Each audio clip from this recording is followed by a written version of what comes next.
nation's capital, Abuja. I am Ubong Osoro. A quick reminder, Global Television is on DSTV channel 365 and StarTimes channel 276. The founder of Ganduje Foundation and former national chairman of the APC, Abdullahi Umar Ganduje, has commissioned a Jumat mosque in Bachiwa area of Kano metropolis.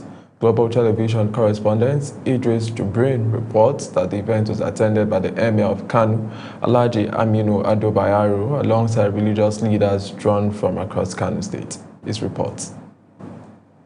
The mosque, named Hajia Asia Muhammad Memorial Mosque, is equipped with an Islamic learning center aimed at providing children in the Bacharawa community with sound Islamic education in accordance with Islamic teachings. While commissioning the mosque and the Islamia school, the founder of the foundation, Abdullahi Umar Ganduje, stated that the foundation has remained committed over the years to promoting Islamic learning and scholarship, not only in Kano State, but across Nigeria and some neighboring West African countries.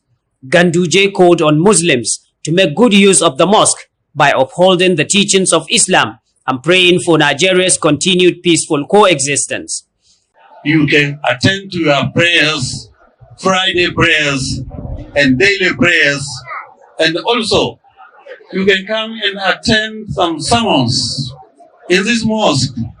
And also there is a school for you, a school for your children, 16 classrooms, well furnished with headmaster's office, with staff room. Everything is well furnished, ready for your children. Your children will be able to learn Islamic knowledge. They will also be able to learn Western education. So I urge you to patronize this school and the mosque. Also speaking at the event, the Emir of Kano, Alhaji Amina Ado Bayero, expressed appreciation for the gesture, noting that the Ganduje Foundation has for decades remained at the forefront of promoting Islam. The Emir urged the people of Kano State to continue living peacefully with one another and to pray for God to grant the founder Abdullahi Umar Ganduje long life and good health.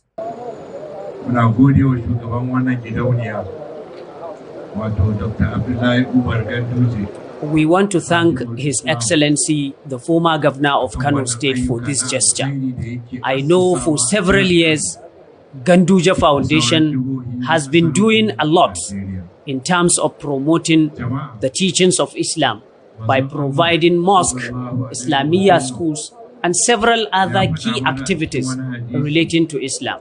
We thank you, Your Excellency, and we call on the people of Kano State to continue to pray for continuous peaceful coexistence of Kano State and Nigeria in general.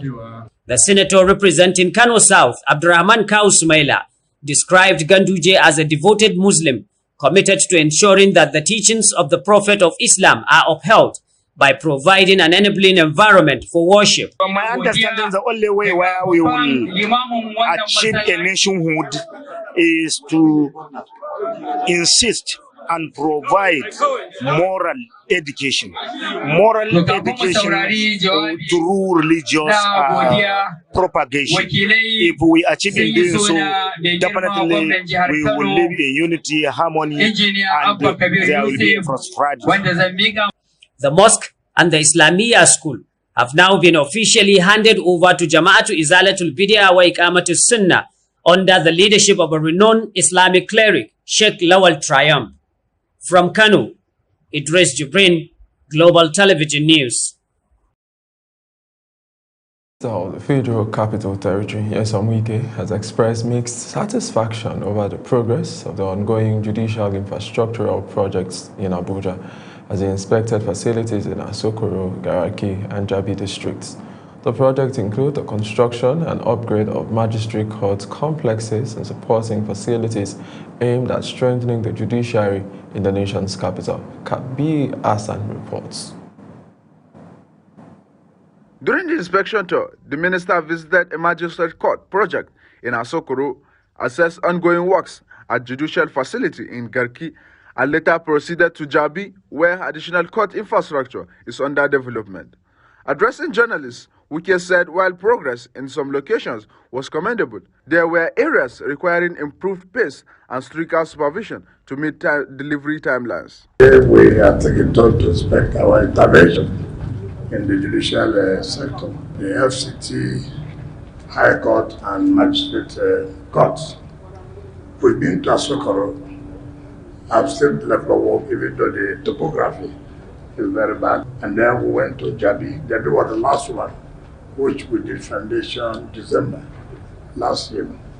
Now we're in Garki. You can see how far this has gone. Very impressed with the quality of job.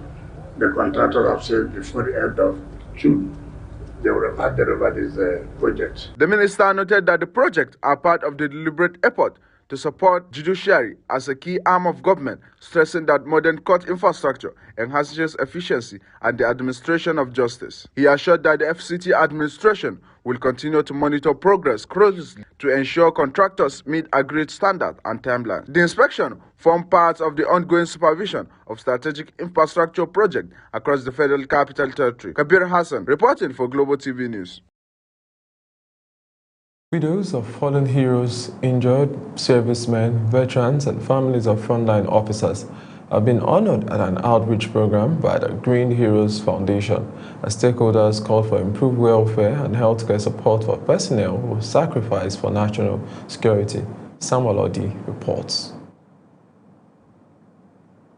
The outreach brought together military veterans, serving personnel and families of fallen heroes in a show of solidarity and appreciation for their service. Beneficiaries received food items, gifts, and medical support packages, with organizers recognizing the resilience of families, supporting Nigerian security for through years of conflicts and national emergencies. Special guest of honor, Vice Air Marshal Adu Bida, retired, described the initiative as timely, stressing the need for sustained support for injured personnel and families of fallen officers. We are all together in spite of all that is happening in this country. Let's not worry what the situation is. The situation keeps changing. Widows and injured veterans also shared their experience, highlighting challenges in accessing healthcare, rehabilitation, and financial support. The call on the federal government to expand medical coverage for veterans and establish specialized rehabilitation centers nationwide. As I am like this now, I'm in need of wheelchair. I don't have wheelchair. And as you can see, they said they have this surgery for me 7 months ago back. But up to now, I'm not seeing any sign of changes. Please, if they can help me, they are taking soldiers outside country for inter-treatment. Please, they should help me. The APC Amoka now somersaulted, so that is not landed on my 2 legs. That is how I now go amputate. This is now how I joined the army. I joined the army with my 2 legs, but today I'm no longer have 2 legs. Yes, I'm calling the government to look into our situation. That they already have the disability, and those who are in the front line, to encourage them. The Green Hero Foundation says it will sustain its outreach programs to ensure the sacrifice of Nigerians defenders are recognized and supported. Samuel Odi for Global Television News. Residents of Ichulu in Ukum local government area of Benue State are calling for a new approach to tackling insecurity in the Shankara axis. At a stakeholders meeting, the community urged the state government to adopt an amnesty and reconciliation framework to rehabilitate repentant youth and restore lasting peace across the region. Correspondent Felicity Ndere reports. Concerned by recurring violence in Ukum and neighboring communities, leaders and residents of Itoru convened a peaceful meeting to explore non-violent solutions to the crisis. The forum highlighted the need for dialogue, disarmament, and structured reintegration programs as part of broader efforts to end criminality in the area. At the gathering, the councillor representing Itoru Ward, Honorable Priscilla here, called for reconciliation to complement security operations, urging a structured process for repentant youth to disarm alongside rehabilitation and livelihood support to ensure lasting peace.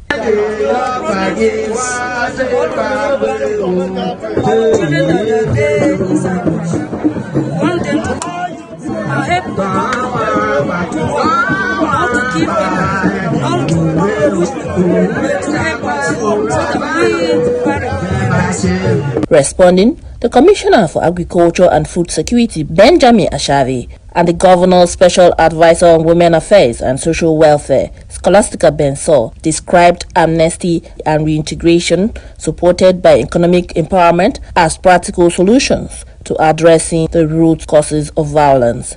Yes, they are brothers and sisters, and what we want is peace. So our plea is that they should contact their traditional rulers who are the custodian of our culture and the society at large. And the governor has indeed done a lot to tighten the security of this area so that such things does not happen again. The delegation also inspected the Giga Bridge linking Bagi, Chitu and Zakibiam, executed under the Rural Access and Agricultural Marketing Project. The bridge aims is to improve rural connectivity and boost agricultural productivity. And I'm glad that just 3 months after the award of the contract, the project has come to fruition. For this is going to influence a lot of agricultural and economic activities for the people and also enhance security. Relief materials, including food, household supplies, and cash were distributed to residents affected by insecurity. Community members expressed hope that a combination of reconciliation, infrastructure development, and economic support would pave the way for lasting peace in Ukom. In Gbagi, Felicity Ndare, reporting for Global Television News. Crashes remain a grave safety challenge across Nigeria, cutting lives short and leaving families in anguish. Despite repeated warnings, preventable accidents continue to occur on highways and inner roads nationwide. Sadatu Gaba reports. From overspeeding to reckless overtaking and outright disregard for traffic regulations, dangerous driving habits remain a major trigger of road crashes. Added to the poor road conditions, potholes, faded markings, and inadequate street lighting, and the risk multiply, especially at night. The sector commander of the Federal Road Safety Corps, Felix Tiemann, identifies distracted driving, mobile phone use, mechanical faults, and excessive speed as key contributors to the alarming statistics. Majority of the causes revolves around the human factor. And these human factors can be speeding, can be wrongful overtaking, can be distracted driving, can be broken down vehicle, can be distracted driving, that is by way of using a phone while driving, or even fatigue, especially for interstate people. The consequences are devastating: loss of lives, permanent injuries, and economic setbacks from medical bills and loss of productivity. Safety authorities are urging motorists to obey traffic laws, use seat belts and child restraints, while motorcyclists are advised to wear helmets at all times. So, but we insist that vehicles must reach at least the minimum safety standard. So a lot of times, the vehicles that are even involved in crashes are not necessarily the ones that are even bad in terms of roadworthiness. So, but they contribute, they are a factor, because the brakes can fail, so many things can happen to the vehicle. They also call for improved road maintenance, clearer signage, and sustained public enlightenment. With stricter enforcement and responsible road use, stakeholders believe the tide can be turned. Saada Sugarba, reporting for Global TV News. It was a day filled with joy, color, and heartfelt emotion as families and friends gathered to witness the union of Faith Idoko and Raphael David in holy matrimony. The ceremony, marked by vows, prayers, and celebration, brought together loved ones to celebrate love and commitment at the St. Peter's and Paul Catholic Church, Yanya, in Abuja. Kabir Hassan was there for Global Television and now reports. The bride and groom exchanged vows in the presence of cheering guests, sealing their promises with smiles and tears of joy. For the couples, the day represents not just a celebration, but the beginning of a lifelong journey together. Today, I'm very excited because I'm enjoying with the love of my life. God proved to the devil that he's a bastard, and so I am so excited. Beyond the couple, the event also marked the coming together of two families united by love and shared values. Parents on both sides expressed pride and hope for the new home being formed. Extremely happy. I wish them long life and prosperity. I agree with my Lord that as she's going to the husband's house, she should be a blessing to her and the husband. I'm very happy to see my daughter getting married. That they should be patient with one another.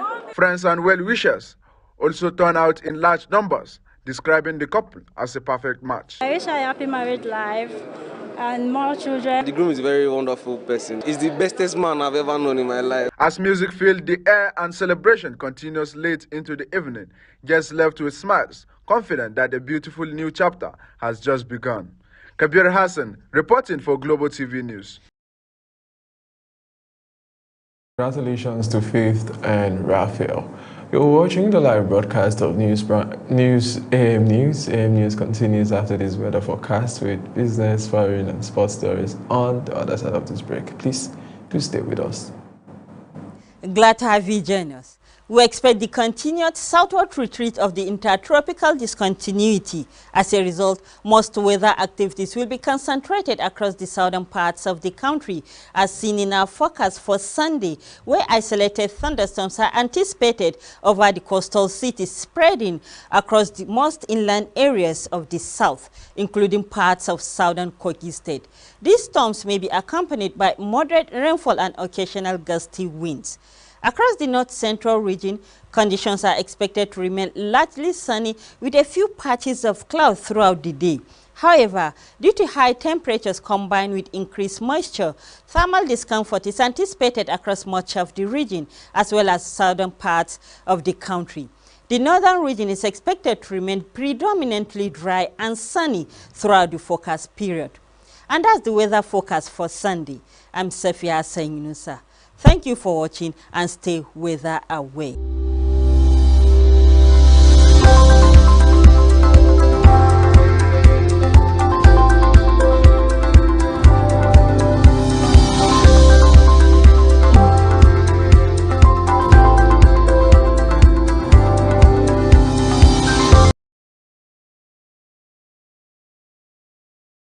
Business, Nigeria has secured a permanent seat on the board of the African Central Bank following deliberations at the 39th session of the African Union Executive Council. The Ministry of Foreign Affairs describes the development as a major diplomatic milestone, reflecting Nigeria's economic strength and technical capacity. The country also gained representation on the board of the African Monetary Institute, reinforcing its role in advancing Africa's monetary integration agenda. On the foreign scene, the African Union is holding its annual summit in Addis Ababa as conflicts and coup continue to spread across the continent, raising fresh questions about the bloc's effectiveness. Mukhtar Kasim reports. Leaders of the African Union are meeting at its headquarters in Addis Ababa for their annual summit. The gathering comes at a time of war in Sudan and the Democratic Republic of Congo, persistent insurgencies in the Sahel, and a wave of military coups since 2020. Critics say the African Union lacks the power and funding to act decisively, noting that it still depends heavily on external partners for much of its budget and has struggled to ensure its own anti-coup rules.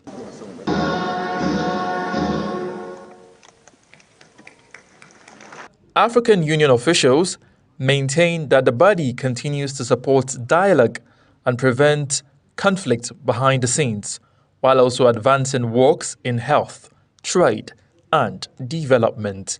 But as leaders deliberate in Addis Ababa, analysts say the challenge remains whether the African Union can move beyond statements of concern and assert stronger influence in resolving the continent's mounting crisis.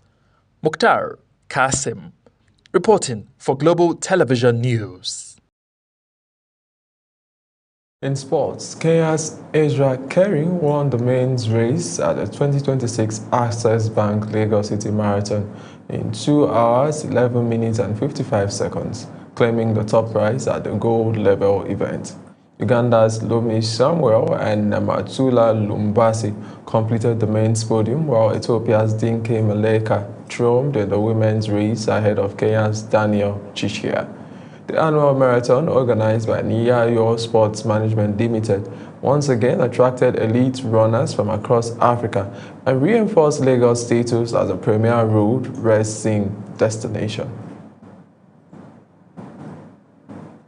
As Global TV AM News comes to an end, here's a recap of some of the stories we told you that President Bola Tinubu has marked on a one-official visit to Kebbi State inaugurates project executed by Governor Nazi Idris.